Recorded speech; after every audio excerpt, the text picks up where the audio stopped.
ప్రస్తుత కాలంలో రాత్రి పడుకునే ముందు మొబైల్ ఫోన్ స్క్రోల్ చేయడం చాలా మందికి అలవాటైపోయింది.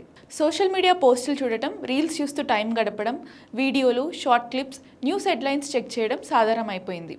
అయితే ఈ అలవాటు నిద్ర నాణ్యతను తీవ్రంగా దెబ్బతీస్తుందని వైద్య నిపుణులు హెచ్చరిస్తున్నారు.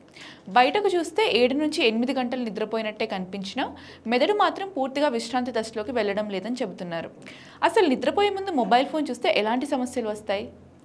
వైద్యులు చెబుతున్న ప్రకారం మొబైల్లో వచ్చే నోటిఫికేషన్లు, వేగంగా మారే వీడియోలు, భావోద్వేగాలను రెచ్చగొట్టే కంటెంట్ మెదడును ఎప్పటికప్పుడు అప్రమత్త స్థితిలో ఉంచుతాయి.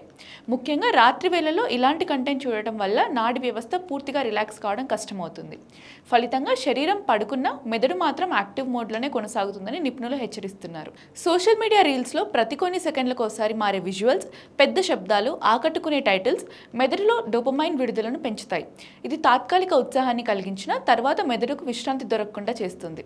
అందుకే రాత్రి నిద్రపోయినా ఉదయం లేవగానే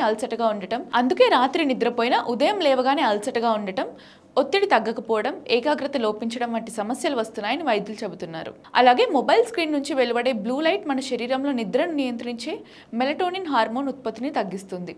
దీంతో నిద్ర ఆలస్యంగా రావడం, మధ్యలో పలుమార్లు మేలుకోవడం, గాఢ నిద్ర తగ్గిపోవడం వంటి ఇబ్బందులు ఎదురవుతాయి.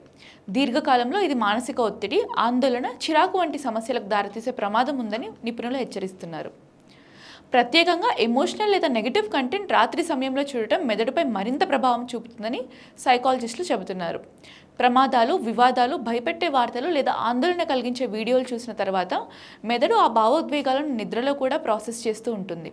అందుకే కొందరికి రాత్రిలో గాఢ నిద్ర లేకపోవడం, విచిత్రమైన కలలు రావడం, ఉదయం మానసికంగా భారంగా అనిపించడం జరుగుతుందని అంటున్నారు. వైద్యులు చెబుతున్న ప్రకారం నిద్రకు కనీసం గంట ముందు మొబైల్ ఫోన్, ల్యాప్టాప్, టీవీ వంటి స్క్రీన్లకు దూరంగా ఉండాలి. ఈ సమయంలో పుస్తకం చదవడం, ధ్యానం చేయడం, అందమైన సంగీతం వినడం, కుటుంబ సభ్యులతో మాట్లాడడం వంటి అలవాట్లు మెదడును ప్రశాంత స్థితిలోకి తీసుకెళ్తాయని చెబుతున్నారు. అలాగే పడుకునే గదిలో మొబైల్ నోటిఫికేషన్లు ఆఫ్ చేయడం కూడా మంచిదని సూచిస్తున్నారు. మంచి నిద్ర అనేది కేవలం గంటల సంఖ్యపై ఆధారపడదు. మెదడు నిజంగా విశ్రాంతి పొందేలా నిద్రపోవడం చాలా ముఖ్యం. అందుకే డిజిటల్ డీటాక్స్ను రాత్రి జీవన శైలిలో భాగం చేసుకుంటే శారీరక, మానసిక ఆరోగ్యం రెండూ పెరుగుతాయని వైద్యులు సూచిస్తున్నారు.